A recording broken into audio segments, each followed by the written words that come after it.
இது ஒண்ணு தப்பா இருந்தாலும் நீங்க ஏமாந்துட்டீங்கன்னு தான் அர்த்தம். நீங்க ஒரு புது லேப்டாப் வாங்குறீங்க அப்படின்னா, அதுல இந்த 3 விஷயத்த நீங்க செக் பண்ணுங்க. இந்த 3 விஷயத்துல ஏதாவது ஒண்ணு மிஸ் ஆனாலும் கண்டிப்பா சொல்றேன், நீங்க ஏமாந்துட்டீங்கன்னு தான் அர்த்தம். First seal check. ஒரு லேப்டாப் புதுசா நீங்க வாங்குறீங்க அப்படின்னா, அதோட பாக்ஸ்ல கண்டிப்பா சொல்றேன், இங்க பார்க்குற மாரி இந்த சீல் இருக்கும். ஸோ இந்த சீல்ல வந்துட்டு ஏதாவது ஒரு பிரச்சனை இருக்கு அண்ட் நீங்க ஒரு ஜென்யூனான லேப்டாப் வாங்கியிருக்கீங்கன்னா, அந்த சீல்ல எந்த பிரச்சனையும் இல்லைனா ஓகே.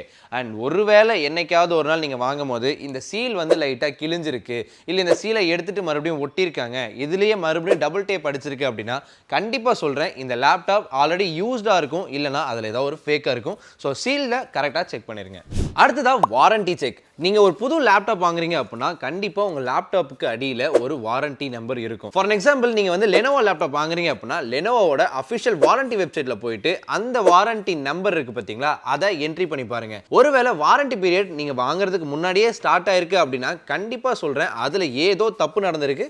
ஸோ அதை நல்லா கவனமா நோட் பண்ணிக்கோங்க. மூணாவது ரொம்ப முக்கியமானது பேட்டரி செக். நீங்க ஒரு லேப்டாப் வாங்குறீங்க அப்படின்னா பேட்டரி ரொம்ப மஸ்ட்டுங்க. அண்ட் அதை செக் பண்ணாம மட்டும் விட்டுறாதீங்க. நீங்க புது லேப்டாப் வாங்குறீங்க அப்படின்னா அதோட கமெண்ட் ப்ராம்ப்ட்ல போயிட்டு ரன் அஸ் அட்மினிஸ்ட்ரேட்டர்னு கொடுத்துட்டு கீழே தெரியுற இந்த கோடை நீங்க என்ட்ரி பண்ணி நீங்க வந்துட்டு ரன் அஸ் கொடுத்தீங்க அப்படின்னா உங்களோட பேட்டரி கெப்பாசிட்டி என்னவா இருக்கு அப்படிங்கறத தெள்ள தெளிவா உங்களுக்கு டீடைலா கொடுத்துரும். அண்ட் இந்த ஒரு விஷயத்தை இன்னும் கவனமா நோட் பண்ணிக்கோங்க. உங்க பேட்டரியோட சைக்கிள் 0.1 இல்லனா 0.2 அப்படின்னு இருந்துச்சு அப்படின்னா இது உங்களுக்கு புது லேப்டாப். இல்ல அதை விட கொஞ்சம் அதிகமா இருக்கு அப்படின்னா நான் திரும்ப சொல்றேன் அதுல ஏதோ பிரச்சனை இருக்கு. சோ இந்த மாதிரி விஷயத்தை எல்லாமே மறக்காம செக் பண்ணிக்கோங்க. அப்பதான் உங்களோட லேப்டாப் புதுசா இல்ல பழசா அப்படிங்கிறது உங்களுக்கு தெரியும்.